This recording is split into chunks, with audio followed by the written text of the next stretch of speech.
অতএব ভাই আমাদের প্রত্যেককে আমলের মধ্যে জড়াতে হবে। আমাদের প্রত্যেককে কি ভাই আমলের মধ্যে জড়াতে হবে। এবারে আল্লাহ পাক রব্বুল আলামিন বলছে যে ইন্নাহু হুয়াল গফুরুর রহিম, ও বান্দা দেখাও আমার মতো মাফ করে নেওয়ালা জাত।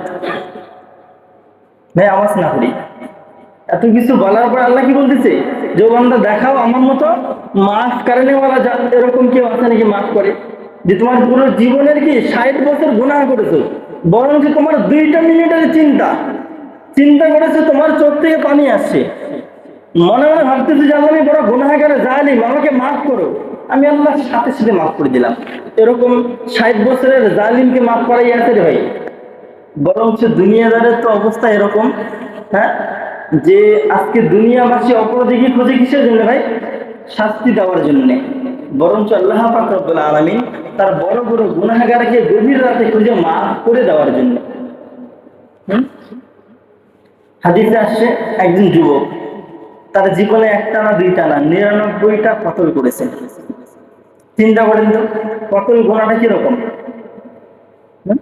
যার জীবনে একটা না দুইটা না কয়টা ভাই 99টা কতল করেছে, মানুষকে জীবন্ত হত্যা করেছে। কিন্তু দেখবেন যে কোনো মানুষ সে যত বড় গুনাহগার হোক না কেন, কিন্তু যখন তার বয়স গুটিয়ে 50 বা 60-এর দিকে আসে, প্রত্যেকের জীবনে কিন্তু একটা চিন্তা এসে যায় যে এখন কি অবস্থা, দুদিন পরে তো আমাকে কি কবরের দেশে রওনা হতে হবে। কারণ যুবক বয়সে বা ইয়াং জেনারেশনের যেটা অবস্থা বর্তমান চলছে, দেখবেন এদের মধ্যে আল্লাহ, ইসলাম, মুহাম্মদ সাল্লাল্লাহু আলাইহি ওয়াসাল্লাম, হ্যাঁ, বা তোমার ইসলামের শরিয়া কাকে বলে এরা কিছু মনে করে না। কি হয় না ওরা? এদের অবস্থাটা এরকম যে আল্লাহ, নবী, হ্যাঁ, ইসলাম শরিয়া কাকে বলে এরা কি চেনে না, বোঝে না, বোঝালেও বোঝানোর মানে বুঝার চেষ্টা করে না।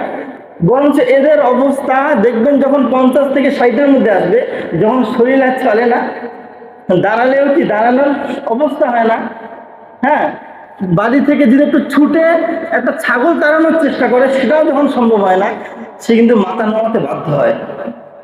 তো সেম ওই ব্যক্তি যার জীবনে একটা না দুইটা না 99টা কতল করেছে, তার অবস্থা এরকম। মসজিদের ইমাম মুয়াজ্জিন আযান দেবে, এসে দেখে যে ওই সন্ত্রাসী বিরাট বড় জালিম সে মসজিদের ধারে বসে আছে। সে তো দেখে অবাক যে এই গ্রামে ওই ব্যক্তি এখানে এসে কি ব্যাপার। বলছি কি ব্যাপার তোমার? বলছি জীবনে অনেক গুনাহ হয়েছে, এখন আমাকে নিজেকে কি পরিবর্তন হতে হবে, আমাকে রাস্তা দেখিয়ে দাও। পুজো করে ফজর নামাজ পড়েছে, এরপরে ওই ব্যক্তি বলতেছে যাও অমুক জায়গায় একজন আল্লাহর ওলি আছে, তার কাছে গিয়ে, হ্যাঁ, তওবা করে নিজের জীবন কি শুধরাও। এবারে ওই ব্যক্তি যেতেছে, এবারে গিয়ে বলতেছে তার জীবনের ইতিহাস, যে দেখো আমার জীবনে আমি একটা না দুইটা না 99টা কতল করেছি, 99টা মানুষকে কি আমি জীবন্ত হত্যা করেছি। আচ্ছা বলো আল্লাহ কি আমাকে মাফ করবে? তো ওই ব্যক্তি যাও, তিনি বলেছেন যে তোর মতো গুনাহগারকে আল্লাহ মাফ করবে, তোর মতো গুনাহগারকে আল্লাহ মাফ করবে? তুই একটা না দুইটা না 99টা কতল করেছিস, আল্লাহ তোকে মাফ করবে? কিছু মানুষ দেখবেন একটু মানে উড়ঙ্গ টাইপের হয়, বুঝলেও একটু রাগ বেশি হওয়ার কারণে কি দুই একটা কথা বেশি বলে দেয়। তো আল্লাহর ওলি যাই হোক এরকম কিছু কথাবার্তা বলেছে। এবার ওই ব্যক্তি কি করেছে, ওই আল্লাহর ওলিকেও দুনিয়া থেকে বিদায় করে 100 হত্যাকারী বনে গেছে।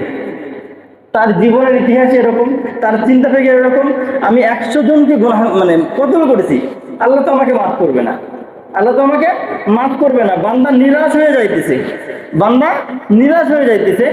হঠাৎ করে প্রতিমধ্যে একজন ব্যক্তির সাথে মোলাকাত, বলছে বান্দা কি ব্যাপার, তোমার এত মন খারাপ বা এরকম গভীর টেনশন, কি অবস্থা, তোমার কি হয়েছে বলো? বলছে ভাই আমার জীবনে একটা না দুইটা না 100টা আমি কতল করেছি, মরবো, জাহান্নামে যাব, আমার জীবনে আর কি আছে, এর থেকে বড় দুঃখ আর কি আছে আমার জীবনে? বলছে না রে বান্দা এমনটা না, না রে ভাই এমনটা না। আল্লাহ তো বলেছে লা তাকনাতু মির রাহমাতিল্লাহ, তুমি কত বড় গুনাহগার হও না কেন, তুমি এরকম চিন্তা করবে না যে আমার জীবনে আমি এতটা গুনাহ করেছি যে আল্লাহ আমাকে মাফ করবে না।